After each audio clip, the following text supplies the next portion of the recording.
You are listening to your NFL Week 11 preview here on the Lock Betting Podcast.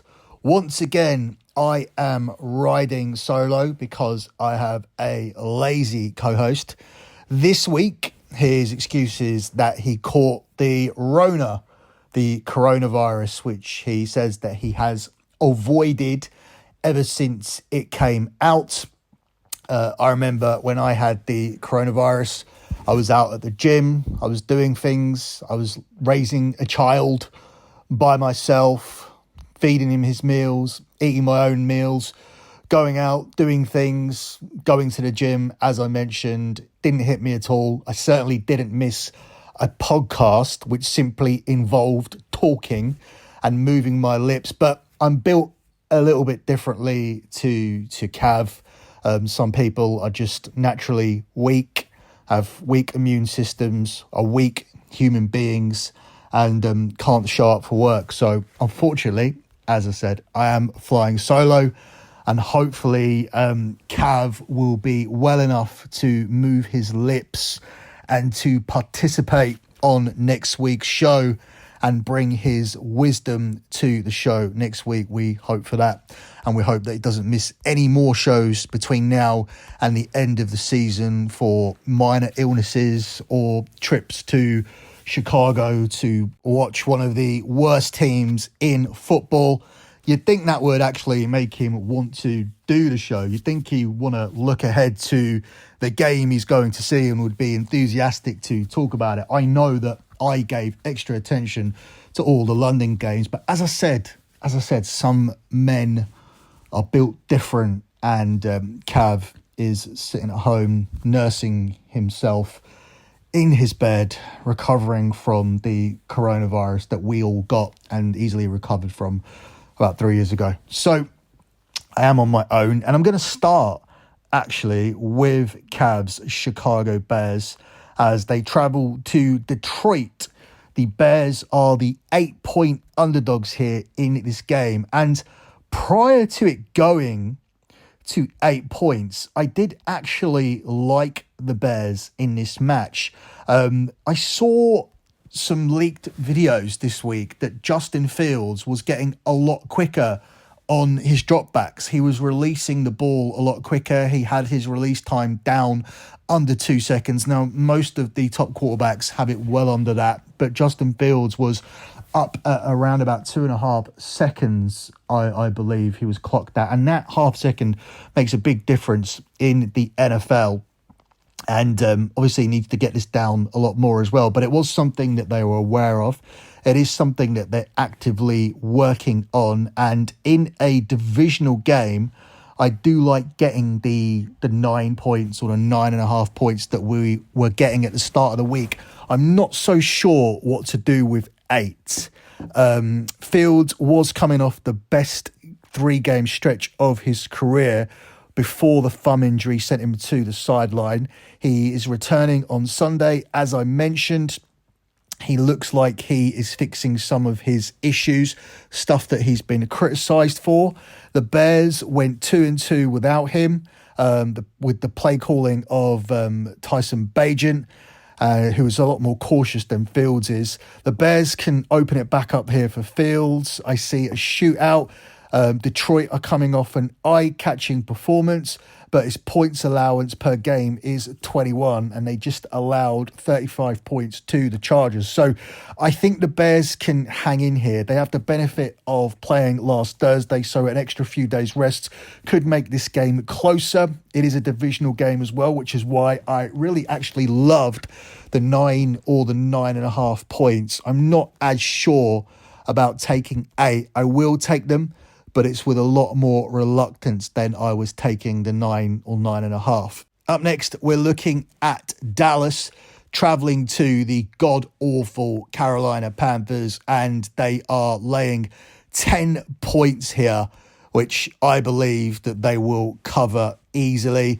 Carolina are an absolute dumpster fire. They have absolutely no idea what they are doing. And this is the type of game, with the exception of that game against the Arizona Cardinals, this is the type of game that Dallas love. Dallas usually take teams like this to pieces. And it's very, very difficult for me to make a case here for the Panthers. But let's make that case, though, and let's see what it would look like. The Cowboys are coming off a blowout win against an awful Giants team, one that have sustained several injuries on the defense. That's inflated the line slightly, as it should have been 9. The Panthers defense is improving and they're getting healthier, and their offense isn't as bad as the one that Dallas just faced.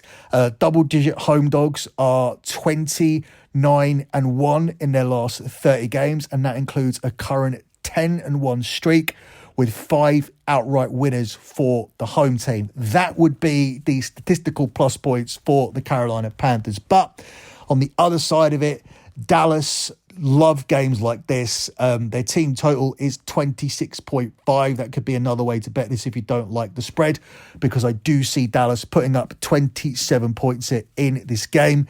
We've already seen Dallas put up 33 on this team. And we've seen Miami score 42 on Carolina with 3 passing touchdowns, and Detroit did the same thing. Carolina are ranked 32nd in red zone defense, and despite the fact they have improved, these stats are still facts, and they've allowed the 4th most offensive touchdowns in the entire NFL. Also, the Dallas defense is going to abuse Bryce Young here, who loves to throw pick sixes. So I'm going to take Dallas -10, despite the fact I could make a case for Carolina and try to. Up next, we have the Cleveland Browns against the Steelers, and the Browns are the 2-point favourites to cover here.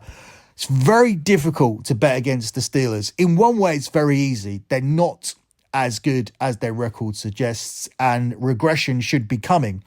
But it never does. Even though this team are outgained in every single game, it never seems to make any difference. Well, apart from in the 3 games they did actually lose. But ultimately, this team should have a far worse record, but they remain number 1 in the luck rankings, and they lucked out again last week. And that makes it very, very difficult to pick against them. Deshaun Watson is now out for the season, just when it looked like the Browns may make a deep playoff run, and that in itself also makes it difficult to pick the Browns. The Steelers line has actually moved to 2.5, so I just quoted it at 2. I've seen that it's moving to 2.5. That could be at 3 by Sunday, which would mean I definitely like the Steelers getting 3 points in this divisional game. At the moment, I'll tentatively take them getting 2.5. Up next, we got the Chargers and the Packers, where we are the 3-point home underdogs against the Chargers, who are beginning to get it together now, but last week managed to still lose a shootout against Detroit. This isn't really a difficult game to call. The only difficult part of it is the fact that the Chargers managed to throw away games that they should win, and that's why it's always difficult to take them. If you can buy Green Bay up to 3.5, that could be an interesting way to go. The Chargers defense did fold last week against the Detroit Lions. The Packers did average 6.1 yards per play against Pittsburgh, with Jordan Love hitting several 30-yard passes, except when they counted, throwing that big interception that cost us the game, through another one at the end. Just a disastrous season for Jordan Love. Started off well, and I'm talking like week 1, but since then, he just looks like a guy who's never going to make the right decision. And all the talent's there. He can run, he's got a good throw, but he just seems like a moron who doesn't know what decision to make. And that isn't good. But the defense is playing better. There are signs there that we could put it together. The signs are there for this team to be good. But we're losing every single week. We're finding a way to lose games that we should win. We should definitely have beat Pittsburgh, yet we're coming into this game off the back of another loss, which is usually how the Chargers operate. I believe this market is slightly overrating the Chargers when you throw in the fact that the Packers have somewhat of a top-tier home advantage. This line probably shouldn't get to 3.5, but if it does, I definitely like Green Bay in this spot. At the moment, I will tentatively take them getting 3. Up next, we have the Houston Texans against the Arizona Cardinals, where the Texans are only laying 5 points here. Obviously, with Kyler Murray back, people are a lot more reluctant to bet against the Arizona Cardinals, but I'm not here. I think that Houston is the right side. I'm willing to back CJ Stroud most weeks. He's on course to have one of the best rookie seasons of all time. I think over the next 5 years, he is going to be one of the top 5 quarterbacks in the league. He's going to be in that conversation with Burrow and Mahomes. I'm not too worried about the letdown spot here from the Texans. That should have been last week against the Bengals after an emotional win the week before, but instead they ended up winning. The Cardinals offense, even with Murray, is limited. It's still going to be hard for them to score touchdowns. The Texans pass defense is elite, and CJ Stroud, I talked about him earlier, but last week he showed he can thrive even on the road, even against a solid defense that doesn't try to blitz him to death. The Cardinals are tied with the New York Giants for the most offensive touchdowns allowed, and their road scoring differential this season is minus 77, which would put them 31st in the league. Give me the Texans minus 5, probably my favourite play on the podcast so far. Up next, we look at a game here between the Jacksonville Jaguars and the Tennessee Titans, where the Jags are 6-point favourites at home and 1-3 minus 300 on the money line. I mention that because I do consider them to be a solid money line piece. I think the Jags get back on track here after a letdown performance against the 49ers, but the 49ers were always going to show that they are still good last week and win that game. The Titans deal with the 3rd straight dreaded away game, and the first 2 have not gone well. And I don't think the 3rd is going to be any different. I think this is going to be a defeat. Tennessee have recorded all of 2 offensive touchdowns during its travels this season while going 0-6 straight up. For all those reasons, give me the Jags minus 6. As I said, solid moneyline parlay piece here. The Dolphins are at home to the Raiders, where they are laying 13 points. And I actually think that they will cover them. But I'm more confident here about the Dolphins just winning the first half, where the line is minus 7.5. Just because I'm worried about the back door. I think they'll come out here, they'll get the job done, and they'll start thinking about next week. So I definitely like them to be winning by 7.5 points at the half. The Raiders have won 2 straight after firing McDaniels, but this is where reality sets in. The offense is ranked 29th in the league in yards per play, and I don't think Aiden O'Connell has shown anything to make us believe that he's any kind of upgrade on Jimmy G.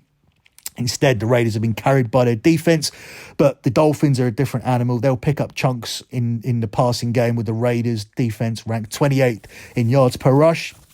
And Miami can do the same in the second half with the run game to extend that lead, or they can allow Raiders to cover this via the back door, which is why I'm more confident about just taking the first half here for this one. Up next, the final early game is the Washington Commanders hosting the Giants, where the Commanders are 8.5 point favourites against the Giants, who are probably the worst team in the league. I don't need to waste any time talking about this one. I think Washington are going to win, and I think they're going to cover as well, because it's very, very difficult for me to see the Giants scoring any points. The Giants are also in that spot where they've had their 3rd consecutive road game, and if it wasn't bad enough that they are currently the worst team in the entire NFL, it's also a huge factor that they have to play 3 road games in a row, as it was for Tennessee when we covered that game. Up next, we're looking at the game here between San Francisco and Tampa Bay, where San Francisco are laying 12 points here. And I actually think that they will cover them. But to be on the safer side, Let's look at the total here instead, which is over 41.5. I do think it will go over, as I do think San Francisco will get back on track and get back to scoring 30 points, which is what they usually score when they win their games, and particularly at home. So not too much more to say about this one. I like San Francisco to win, and I like for them to go over their team total. And as a consequence of that, I like the total of over 41.5 to be surpassed here for this game. Up next, we move on to the woeful Buffalo Bills, who are going to blow their win total this season of over 10.5 wins. They are not going to win 11 games now, but they are the 7-point favourites at home to the New York Jets. This is a revenge game for Buffalo from week 1, and I think they win it, and they'll probably cover as well. No playoff hopeful is more desperate now than Buffalo, who are at 5-5 with 3 losses in their last 4. And there is a nasty schedule coming up, which could actually see them finish the season out of the playoffs and with a losing record. I'm projecting this team right now at 8-9, and you'll see why if you look at the records. But here, they will get the win. Josh Allen would be less prone to a pick if the ground game gets going, which is what I think they'll do. The Jets have now gone 36 possessions in a row without a touchdown, and I don't think they'll be able to keep up with the Bills here, who will win this game and will cover by 7 points.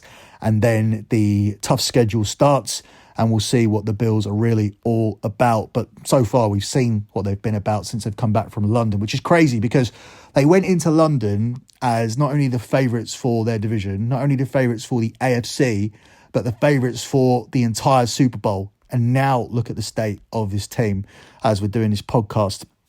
Up next, we have the Rams at home to the Seahawks, where the Rams are actually 1-point favourites. I like the Rams here in this spot. I think the Seahawks are massively, massively overrated. Look at the Seahawks this season and who they've beaten. They have one quality win, and it was a lucky-ish overtime win against Detroit. Aside from that, they've beat the Commanders by 3. They got shellacked against the Ravens. They beat the Browns by 4 when they didn't have Watson. They beat the Cardinals by 10. Anybody can do that. Lost to the Bengals by 4. Beat the Giants 24-3. Anybody can do that. Beat the Panthers. And then there's that one quality win that we were talking about against the Lions, which was in overtime. On week 1, they lost to this Rams team, and they lost easily, 30-13. Now you get Stafford back off a bye, and he, for me, is still one of the top quarterbacks in the league. He needed to rest. He needed to get right, and the bye would have helped him. And compared to week 1, you actually now do have Cooper Kupp, who is playing well. Cooper Kupp wasn't there week 1 when the Rams already beat Seattle. So you're telling me that this is a 50-50 game. Well, it's 1 point to the Rams, but essentially a 50-50 game for the team that already beat the other team, and they did it on the road, and they did it without Cooper Kupp, and the Rams are coming off a bye week. I like McVay off a bye. I like Stafford off a bye. I like Stafford being healthy. I like the fact they've already beat them this season. I think Seattle are overrated, and I like the fact Cooper Kupp's back. I like the Rams here in this spot. Up next, we move on to Sunday Night Football, where the Denver Broncos are taking on the Vikings, and the Vikings are the 3-point underdogs here. This is floating around between 2.5 and 3, which is weird because that's a key number, and it doesn't normally go back and forth through a key number like that, but that is what is happening with this game. I like the Vikings to cover the 3 points here. I would usually think that they are in a buy high spot, and it's probably time now to get off the Vikings, but I still think that this is a good team because they've won 5 straight. I think they're better than the Broncos, who are themselves on a 3-game win streak, which includes victories over the Chiefs and the Bills. But I just think there's more upside with the Vikings. They've been getting it done without star wideout Justin Jefferson, who could be back this week. I have them rated as an average team still, but I'm also not fully bought into the Broncos. after they were outgained by nearly 3 yards per play against Buffalo, but still ended up winning the game. I think Minnesota are the right side here. I think what Denver have been doing to win games isn't going to work against the Vikings. The run-heavy approach won't work against a team that's allowing 3.7 yards per carry, which is the 5th lowest in the NFL. Russell Wilson has struggled versus the blitz, and no one blitzes more than Minnesota do. This is a short week from the Broncos as well, coming off that somewhat lucky win against the Buffalo Bills, 24-22. The Vikings have won and covered in 5 straight, and they've been good on the road so far this season, going 4-0 and 1 ATS. I'm going to take the Vikings +3 here for this one.